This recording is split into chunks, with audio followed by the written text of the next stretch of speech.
So there was a movie that came out over the weekend that I really haven't even talked about the numbers yet, and I really just didn't care. That's the thing, but this spin's been going on. This initial spin saying that this was a fantastic win for Marvel. It's the greatest opening ever. It's the greatest movie in Phase 5. It's the greatest Marvel movie for 2023. Yeah, that's the spin that's going on right now. They're trying to say that this worldwide box office of $284 million dollars is fantastic for Marvel when you also have to take into account that well, ticket prices. Ticket prices. And granted this comes from October 22, 2020, and well, it's probably increased by then due to inflation and things like that, but in October 2020, the average ticket price was $11. Less people are going to the movies to see these movies. Less people are paying the money to go see these movies. So again, you also have to take into account less people went to watch this movie. Probably the same amount of people that went to go see Ant-Man and the Wasp, which opened at a $165 million opening, and same amount of people that went to see it Ant-Man, which opened at $132 million. Went to go see this movie. Granted, I think more people probably went to go see Ant-Man and the Wasp just because of its positioning in the MCU, the marketing around it. It was, again, one of those movies that you had to see to understand Endgame. You had to see to understand Endgame. You had to see to understand Endgame. You know, one of those movies, one of those interactions, which all you need to know is Hope Van Dyne comes back and she has God power. She's been in the quantum realm. Then a post-credit scene is all you needed to know. That's about it. Everything else is forgettable.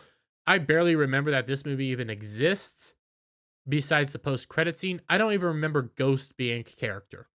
I type in Ant-Man and the Wasp, and I always expect to find Quantumania. I keep forgetting Ant-Man and the Wasp was a movie. However, these box office numbers aren't actually that great. You can even see it in the ticket trend. So you combine Thursday, put into Friday. Thursday had a massive low rate. Like this is disastrous. Friday, then it just kept going downwards actually. Granted, when you get into like Monday or so, due to the holiday weekend, yeah, some people have to work, but it's still going down. Still not great, still not looking good. But you had this the other day. Ant-Man and the Wasp Quantumania delivers cautionary box office win for Marvel Studios. The threequel opened notably ahead of the first two entries in the standalone series, but continues a recent trend of lower audience cinema scores for MCU projects after a straight-A winning streak spanning 21 movies. Yeah, audiences aren't really liking this, and we'll get into one area that I think there's some funny business going on at, because I have an example of another site that really doesn't like this movie either. But they're trying to say that this was a win, that this was fantastic, and I just hit something I didn't mean to hit. They're trying to act like this was some amazing victory for Marvel and a great kickoff for Phase 5, when in actuality, you don't even need to watch the movie. You just need to watch the Loki series to understand what this movie sets up. That's about it. Kang was in the Loki series, but you know, they don't actually talk to each other, so there's that. Oh, excuse me. Director Peyton Reed's Ant-Man and the Wasp Quantumania certainly didn't disappoint in its domestic box office debut, with the film flying to a 4-day opening of $120 million. What was this opening? $165 million domestically. What was Ant-Man's? $132 million domestically. This is a 4-day weekend, and it still didn't even beat out them domestically. That's not a good look. And remember, less people went to see this movie. Less people are going to the movie theaters. It is not a win. One of the best showings ever for the President's Day holiday, and by far the biggest start for a Marvel low-key franchise. Marvel's low-key franchise. This is, yeah, they have never really performed very well. I do like Ant-Man. I like the first Ant-Man movie. I don't like Ant-Man and the Wasp. Again, I keep forgetting that it even exists. And this movie was not a success, and it was nothing good for the film. It's not a good start. It's actually, again, it's lower than this. It's lower than the original week. Than oh wait. Oh no, it's actually higher. Never mind. I scratched that. I read that wrong. This is week over week. I read that wrong. That's my bad. So yeah, it did technically open higher than everything else, but you still have to my point of, hey, ticket prices are still higher than they are everywhere else still stands. That point hasn't changed, and no, this still is not a win. But maybe, after realizing that I was reading that wrong, maybe more than likely, same amount of people that went to go see Ant-Man and the Wasp probably went to go see this movie opening weekend. Let's be fair there. Because again, ticket prices are up. Back to this though. Yet the third installment of the Paul Rudd Evangeline Lilly series is still a cautionary win for Marvel Studios and Disney, with which are at a critical juncture as Marvel kicks off Phase 5 and a conquering hero, Bob Iger, returns as Walt Disney's co-CEO with a 47% rating. The film is tied with Eternals 2021 with Marvel's lowest Rotten Tomatoes score, and perhaps more telling, it earned a B cinema score from audiences, one of the few Marvel titles to do so. Ooh, yeah. Well, when you go over to Rotten Tomatoes, though, and again, I had a mishap. I admitted it. I had a mishap in the video. Happens.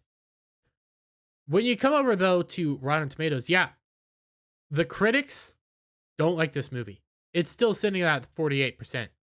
It was, it's telling when shills and critics don't like this movie. When even they don't like the movie, something's going on. Because you come over to audience score, we'll look at some of these. Yeah, verified. Let's look at the verified real quick. Verified audience scores. It was better than I expected. While there was something missing from this movie, I enjoyed watching it and think the ratings were more cruel than they should be.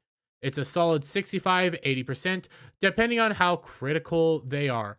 Jonathan Winters kills it, and it was great seeing a fun cameo appearance alongside Michael Pfeiffer and Michelle Douglas. Paul Rudd was also great. Looking forward to more.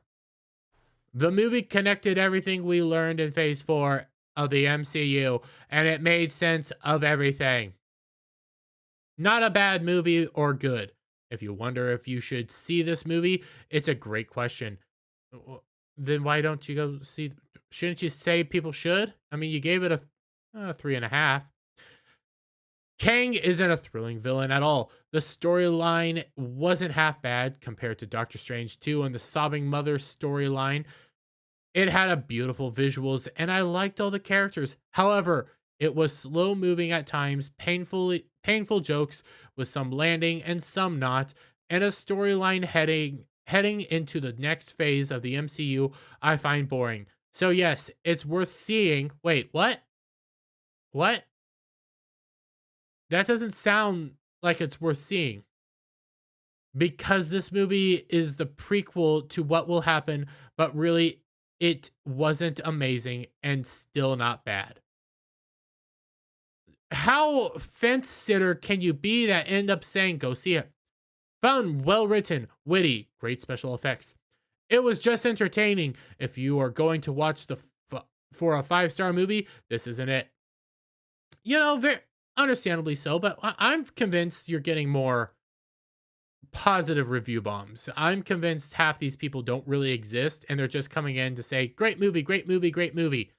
Because when you come over here to Metacritic, now I know Metacritic's different, has a different style than Rotten Tomatoes, but I do like to use Metacritic for a lot of the stuff. I wanted to know, am I just crazy half the time? And Metacritic can, maybe put my mind at ease. Maybe I am just overlooking something. But Metacritic's having it at a 5.9.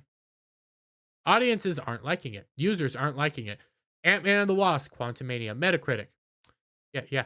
And you get this one. Okay, the 10. 10 out of 10. This game was pretty good. Everything from acting to the frame rate. I had a lot of fun with this game. It was really scary though. If you have a child, probably don't play this game in front of them. What?